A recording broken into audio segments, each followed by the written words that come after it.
Trump may have another pardon up his sleeve. Obama hates it.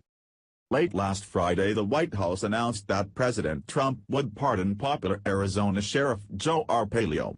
Now, a major Trump supporter is calling on the president to issue another pardon. Veteran Republican strategist and an early advisor to the President Trump election campaign, Roger Stone, is calling on his former boss to pardon notorious cattle rancher Cliven Bundy. "I will return to Las Vegas on Sept. 15 to call on @Real Donald Trump to pardon the Bundys and their supporters," Stone wrote in a recent tweet. Cliven Bundy, the Bundy family patriarch, was arrested in February 2016 on charges connected to a 2014 standoff between federal agents and the Bundy family.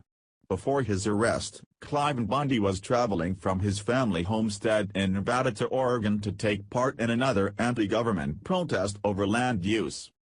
The Bundy family has been engaged in a decade-long legal battle with the Federal Bureau of Land Management, BLM.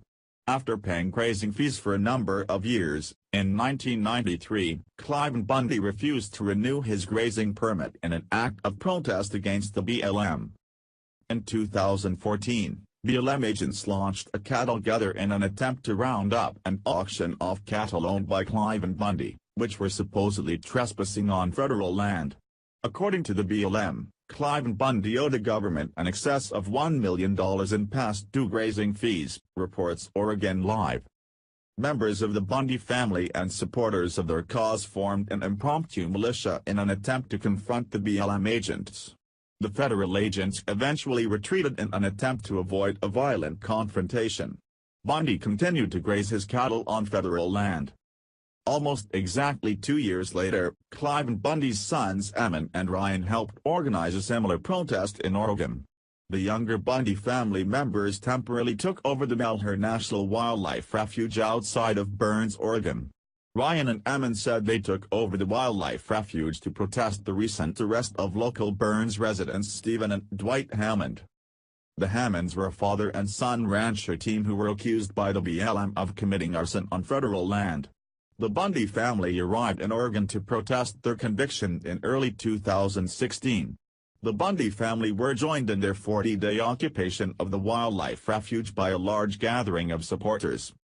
Near the end of the occupation, Cliven Bundy attempted to travel to the area to aid his son's cause. Bundy was arrested while leaving the plane to join the few remaining protesters at the wildlife refuge. He was charged with a series of crimes related to his 2014 protest, including interfering with an officer and weapons-related charges. Ammon and Ryan Bundy were also charged with interfering with a federal officer for their role in the 2014 protest while organizing the Melhur Park takeover. Both of the Bundy boys have been acquitted of all charges in their trial, which ended in August this year. According to the Daily Caller, Cliven Bundy is the only member of the Bundy family still facing charges. It will be interesting to see what comes of Roger Stone's meeting with President Trump and whether or not another pardon will be issued in a matter of overbearing federal decisions.